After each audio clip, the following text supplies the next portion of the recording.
बिस्मिल्लाहिर्रहमानिर्रहीम। अस्सलाम वालेकुम students, hope so all of you are fine. Students, mechanics की दो ब्रांचेस थी। काइनेमेटिक्स जो कि चैप्टर नंबर 2 था, उसको हम स्टडी कर चुके हैं, और आज हम चैप्टर नंबर 3 स्टार्ट करेंगे विच इज़ डायनामिक्स। सबसे पहले हम डायनामिक्स को डिफाइन करेंगे और इसके बाद आपको बताएंगे कि आज हम कौन कौन सी टर्म्स को डिस्कस करने वाले हैं। तो सबसे पहले डायनामिक्स को डिफाइन करते हैं। It is branch of mechanics in which we study motion of objects and cause of its motion. Dynamics जो कि मैकेनिक्स की ही ब्रांच है, इसमें हम मोशन ऑफ ऑब्जेक्ट्स को स्टडी करते हैं और उनके काजेस को भी। अगर स्टूडेंट्स अब हम काजेस के साथ इफेक्ट्स को भी स्टडी करेंगे तो वो होगी मैकेनिक्स। इसी तरह काइनेमेटिक्स में हमने डिफाइन किया था, kinematics is study of motion of objects without discussing the cause of motion. तो स्टूडेंट्स, ये है मैकेनिक्स, काइनेमेटिक्स और डायनामिक्स में डिफरेंस। मैकेनिक्स में हम मोशन ऑफ ऑब्जेक्ट्स को स्टडी करते हैं, उनके काजेस को भी और इफेक्ट्स को भी स्टडी करते हैं, जबकि काइनेमेटिक्स में हम मोशन ऑफ ऑब्जेक्ट्स को स्टडी करते हैं लेकिन काजेस और इफेक्ट्स को डिस्कस नहीं करते, जबकि डायनामिक्स में हम मोशन ऑफ ऑब्जेक्ट्स को स्टडी करते हैं और उनके काजेस को भी। अब स्टूडेंट्स, नेक्स्ट हम बात करते हैं, जब हमने किसी ऑब्जेक्ट को मूव करवाना हो या किसी मूव करते हुए ऑब्जेक्ट को रोकना हो तो हम एक कुव्वत लगाते हैं। उस कुव्वत को हम फिजिक्स में नाम देते हैं फोर्स का। तो स्टूडेंट्स, सबसे पहले हम फोर्स को डिफाइन करते हैं। फोर्स टेंड्स टू मूव और tends to stop the motion of object. Force can also change the motion of object. Force हरकत में लाती है या हरकत में लाने की कोशिश करती है, या हरकत करते हुए ऑब्जेक्ट को रोकती है या रोकने की कोशिश करती है। यानी फोर्स लगाने से ही बॉडी रुकती है या फिर मूव करती है, लेकिन जरूरी नहीं कि फोर्स लगाने से बॉडी मूव ही करे या फिर हरकत करती हुई बॉडी फौरन रुक जाए। फॉर एग्जाम्पल, एक स्टूडेंट वॉल पर स्टूडेंट्स जब फोर्स लगाता है तो वॉल मूव नहीं करती। इसी तरह एक गोलकीपर अपनी तरफ आती हुई बॉल को जब रोकता है तो वो फौरन नहीं रुकती, हो सकता है वो दोबारा लग के उसके हाथ से दोबारा मूव करने लगे। अब इसको कुछ और एग्जाम्पल से समझते हैं। जब हम किसी डोर को ओपन करते हैं या क्लोज करते हैं तो हम स्टूडेंट्स उस पर फोर्स अप्लाई करते हैं। इसी तरह कोई ऑब्जेक्ट हमारी तरफ आ रहा हो, उसको रोकना हो तो हम फोर्स अप्लाई करते हैं। अब स्टूडेंट्स, अब रोज़मर्रा ज़िंदगी में ऐसी बहुत सी एग्जाम्पल है जिसमें हम फोर्स अप्लाई कर रहे होते हैं। फोर्स जब भी हम अप्लाई करेंगे स्टूडेंट्स, एक स्पेसिफिक डायरेक्शन में अप्लाई करेंगे। फोर्स इसका मतलब है हमारे पास एक वेक्टर क्वांटिटी है। जब हम किसी ऑब्जेक्ट पर फोर्स लगाते हैं तो डेफिनेटली उसकी कोई ना कोई मैग्नीट्यूड होगी, 2 न्यूटन, 3 न्यूटन, और एक स्पेसिफिक डायरेक्शन भी होगी। तो इसलिए स्टूडेंट्स हम कहते हैं कि फोर्स एक वेक्टर क्वांटिटी है। फोर्स लगाने से हम किसी भी ऑब्जेक्ट के शेप या साइज को भी चेंज कर सकते हैं। Force can also change shape and size of an object.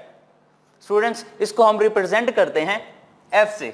अब स्टूडेंट्स, इसके ऊपर मैं लगाऊंगा एरोहेड। एरोहेड या बार लगाएंगे जिससे पता चलेगा कि ये हमारे पास एक वेक्टर क्वांटिटी है। ऐसे यूनिट्स में इसका यूनिट है न्यूटन। अब नेक्स्ट स्टूडेंट्स, हम बात करते हैं इनर्शिया की। सबसे पहले इनर्शिया को डिफाइन करते हैं। Inertia of a body is its property due to which it resist any change in its state of rest और मोशन। इनर्शिया किसी जिस्म की खुसूसियत है जिसकी वजह से वो अपनी रेस्ट या मोशन की हालत में तब्दीली के खिलाफ मुज़ाहमत करती है। अब स्टूडेंट्स, ये वर्ड इनर्ट से निकला है जिसका मतलब है रेजिस्ट, मुज़ाहमत करना। अब गैलीलियो और न्यूटन के पॉइंट ऑफ व्यू के बारे में बात करते हैं कि उन्होंने इसको किस तरह डिफाइन किया था। Galileo observe that it is easy to move और stop smaller objects than heavier objects. Heavy objects are difficult to move और if moving then difficult to stop. जो हल्के अजसाम होते हैं उनको मूव करवाना और अगर वो मूव कर रहे हैं तो रोकना आसान होता है, जबकि हैवी ऑब्जेक्ट्स को मूव करवाना और अगर वो मूव कर रहे हैं तो उनको रोकना मुश्किल होता है। इसी तरह न्यूटन का पॉइंट ऑफ व्यू था। Newton concluded that everybody resist in its state of rest और of uniform motion. He stated this property of matter as inertia. उसने इस प्रॉपर्टी को इनर्शिया का नाम दिया कि हर ऑब्जेक्ट जो है अपनी हालत में तब्दीली के खिलाफ मुज़ाहमत करता है। अगर वो रेस्ट में है वो रेस्ट में रहना चाहता है, अगर वो मूव कर रहा है तो वो मूव करते रहने की कोशिश करता है। तो ये था स्टूडेंट्स न्यूटन और गैलीलियो का पॉइंट ऑफ व्यू। अब स्टूडेंट्स इनर्शिया के हवाले से एक अहम बात मैं बताता चलूं कि इनर्शिया मास पे डिपेंड करता है। इनर्शिया डिपेंड ऑन मास। अगर किसी ऑब्जेक्ट का मास ज्यादा है तो उसका इनर्शिया ज्यादा होगा, अगर किसी ऑब्जेक्ट का मास कम है तो उसका इनर्शिया भी कम होगा। अब स्टूडेंट्स इसको कुछ एग्जांपल से समझते हैं। अब देख सकते हैं कि आप एक ग्लास के ऊपर कार्डबोर्ड रखें और उसके ऊपर अगर एक कॉइन को रखेंगे तो कॉइन एक्ट करेगा vertically downward due to gravity और उसका नॉर्मल रिएक्शन अपवर्ड लग रहा होता है। तो स्टूडेंट्स इस स्टेट में तो वो नॉर्मल कंडीशन में है, लेकिन हम जैसे ही क्विकली कार्डबोर्ड को रिमूव करेंगे तो क्या होगा, कॉइन इनर्शिया की वजह से ग्लास में गिरेगा। इसी तरह आप एक पेपर स्ट्रिप पर कुछ कॉइन्स रखें और जब पेपर स्ट्रिप को क्विकली रिमूव करेंगे तो कॉइन्स अपनी जगह पर रहते हैं। That is also due to inertia. Inertia of a body is its property due to which it resists any change in its state of rest or of uniform motion. Next student हमारे पास term है momentum. Momentum को define करते हैं। Momentum of a body is possessed due to its mass and velocity. Momentum में students हमारे पास दो टर्म्स हैं, मास एंड वेलोसिटी। अब जब भी कोई ऑब्जेक्ट मूव कर रहा होगा तो उसका कोई ना कोई मोमेंटम होगा। इसको हम स्टूडेंट्स लिखते हैं mathematically P is equal to mv। यहां पे P मोमेंटम है, m मास है और v वेलोसिटी है। अब स्टूडेंट्स इसको हम कुछ इस तरह भी डिफाइन कर सकते हैं, momentum is defined as product of mass and velocity. Momentum किसी भी ऑब्जेक्ट का होगा जब उसका कोई ना कोई मास होगा और वो कुछ वेलोसिटी से मूव कर रहा होगा। अब स्टूडेंट्स इसका ऐसा यूनिट क्या होगा, मास का यूनिट होता है किलोग्राम और वेलोसिटी का मीटर पर सेकंड, और तो मोमेंटम का यूनिट बनेगा किलोग्राम मीटर पर सेकंड।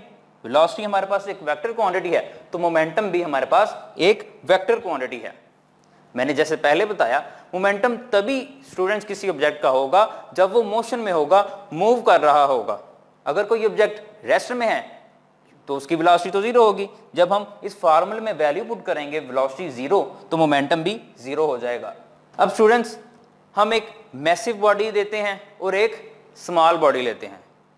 अब दोनों एक ही स्पीड से मूव कर रहे हैं, लेट्स सपोज 20 मीटर पर सेकंड। दोनों की वेलोसिटी तो सेम होगी लेकिन मास डिफरेंट है। जब हम फार्मूले में वैल्यूज पुट करेंगे तो जिस ऑब्जेक्ट का या जिस बॉडी का मास ज्यादा होगा उसका मोमेंटम भी ज्यादा होगा।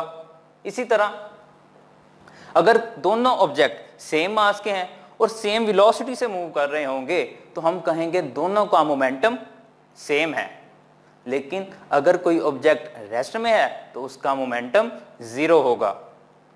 तो स्टूडेंट्स ये था हमारा आज का लेक्चर जिसमें हमने डायनामिक्स को डिफाइन किया और कुछ टर्म्स को पढ़ा जो थी फोर्स, इनर्शिया एंड मोमेंटम। आपसे मुलाकात होगी नेक्स्ट लेक्चर में, तब तक के लिए अल्लाह हाफिज़।